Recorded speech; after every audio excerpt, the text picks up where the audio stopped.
Sophie was the kind of girl who drew people in without realizing it. Not with flamboyant displays or loud laughter, but with an effortless grace that made others gravitate towards her. Quiet but kind, smart but never boastful, she seemed to float through life, unaware of how many hearts followed her every move. Among those hearts was Leo. Leo had been by Sophie's side for years, always just a step behind her, always watching. They'd met in high school and had been casual friends, often crossing paths in classes and later, at university, where they both ended up pursuing different degrees. Leo was never the type to stand out. To Sophie, he was the reliable friend who showed up when she needed someone, always ready to help with a study session or to grab coffee. She never realized that Leo saw her as more than a friend. Much more. Leo didn't just like Sophie. He loved her. No, he needed her. Every smile she threw his way was a gift. Every time she mentioned his name, his heart would swell. But it wasn't enough. He needed more, he needed her to be his, completely. Only, she wasn't his. Not yet. Sophie was friendly with other guys, too friendly, in Leo's opinion. She'd smile at them, laugh with them, even go on the occasional date. And each time, Leo would watch from the shadows, his chest tightening with a rage he couldn't control. But that wasn't the worst part. What truly drove him to the brink was how utterly oblivious she was to his devotion. Leo had learned to hide his feelings well. He was the perfect friend on the outside, calm, supportive, and unassuming. But inside, he battled with a darker force. A voice that whispered in the depths of his mind, reminding him that Sophie would never truly be his unless he removed the obstacles standing in the way. And so, one day, the voice took over. The first to go was Daniel. Daniel was a law student who'd been trying to win Sophie's heart for months. Handsome, confident, and ambitious, he seemed to have everything Leo didn't. Leo watched their interactions like a hawk, seething with jealousy whenever Sophie smiled at Daniel's jokes or listened to his stories with that twinkle of admiration in her eyes. It was a late night when Leo decided that Daniel had to go. He waited until Sophie was safe in her apartment, then followed Daniel as he walked alone back to his dorm. Leo's heart raced, adrenaline surging through his veins. The voice whispered instructions, guiding him with cold precision. No one would ever suspect Leo, the quiet, invisible friend, as the killer. The attack was quick.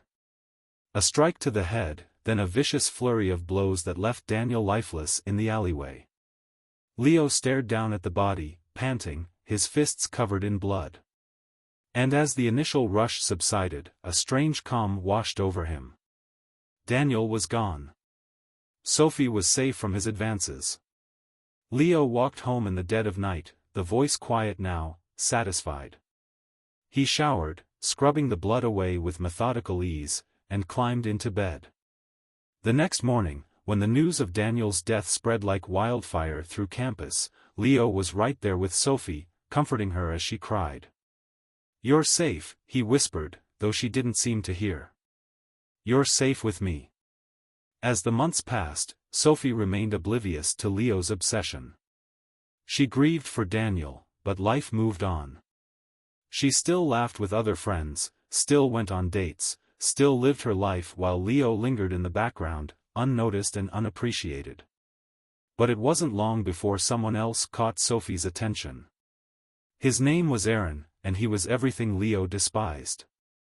Charming, funny, and magnetic, Aaron had a way of drawing Sophie in, just like Daniel had. It made Leo's blood boil to watch her laugh at Aaron's jokes, to see the way her eyes sparkled whenever he was around. The voice returned, stronger this time. It urged Leo to act, to protect what was his. Sophie was too naive to see the danger, but Leo wasn't.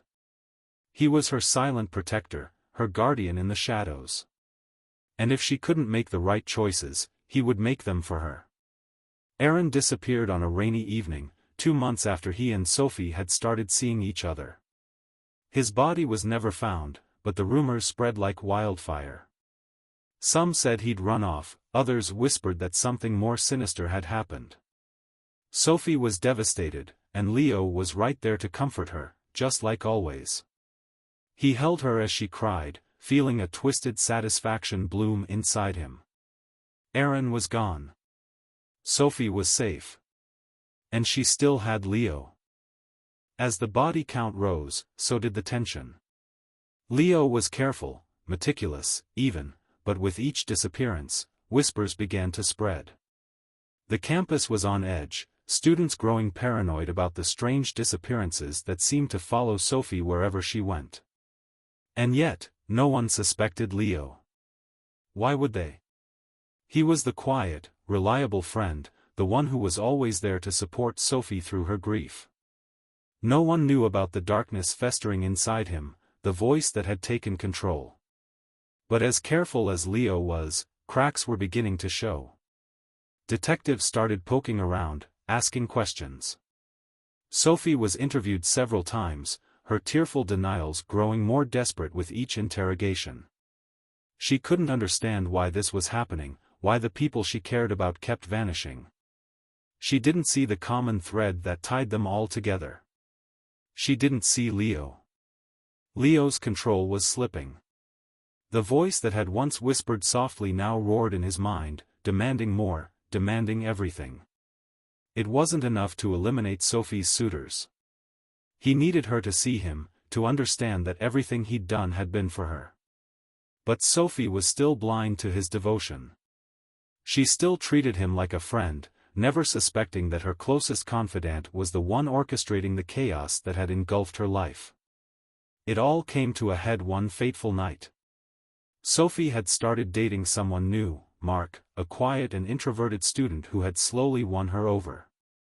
Leo had watched from the sidelines, fury building as he realized that Mark was different. He wasn't flashy like Daniel or charismatic like Aaron. He was subtle, kind, and most terrifying of all, Sophie seemed to genuinely care for him. The voice screamed in Leo's mind. Mark had to go. But something was different this time. As Leo stalked Mark through the dark streets, he felt a sense of dread creeping over him. This wasn't like the others. The voice had always been in control, guiding him, reassuring him that he was doing the right thing. But now, it felt like everything was unraveling. Leo cornered Mark in an alleyway, the same place where Daniel had met his end. But as he raised his weapon, something stopped him. Mark didn't beg for his life, didn't plead like the others had. He simply stared at Leo, his eyes filled with understanding. "You're doing this for her, aren't you?" Mark said quietly. Leo froze.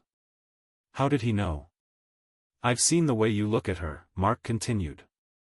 "You think she's yours." The words cut through Leo like a knife. The voice in his mind roared in protest, but for the first time, Leo hesitated. His grip on the weapon loosened. And that's when Sophie appeared. Sophie had followed Mark, worried about him. She had noticed strange things in the weeks leading up to that night, the way Leo had been acting, the way he always seemed to be around whenever something bad happened. When she saw Leo standing over Mark, weapon in hand, everything clicked. "Leo?" Her voice was soft, disbelieving. Leo turned slowly, his eyes wide with shock. This wasn't how it was supposed to happen. Sophie wasn't supposed to know. She wasn't supposed to see him like this. I did it for you," Leo whispered, his voice trembling. "I was protecting you." Sophie's face twisted in horror as the truth sank in. You killed them?" Leo nodded, tears streaming down his face. "I had to.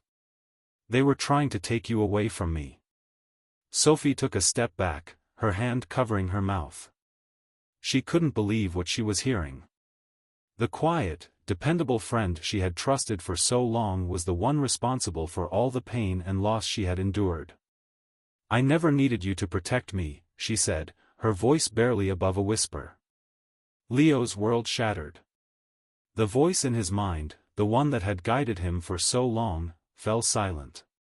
All that was left was a crushing emptiness, a realization that everything he had done had been for nothing. Mark stood up slowly, keeping his distance, as Sophie reached for her phone to call the police. Leo didn't resist when the officers arrived. He didn't say a word as they led him away in handcuffs, his eyes vacant, his mind numb. In the end, Sophie was safe. But Leo had lost everything. In the months following Leo's arrest, Sophie struggled to come to terms with what had happened. The campus slowly returned to normal, the fear that had gripped the students fading into distant memory. But for Sophie, the scars remained. She would never forget the boy who had been her friend, the one who had stood by her side, hidden in plain sight, as he tore her world apart. And somewhere, in the depths of his prison cell, Leo sat in silence, the voice that had once driven him now long gone, leaving behind nothing but the haunting echo of his obsession. He had been her silent guardian. But in the end, he had only destroyed her.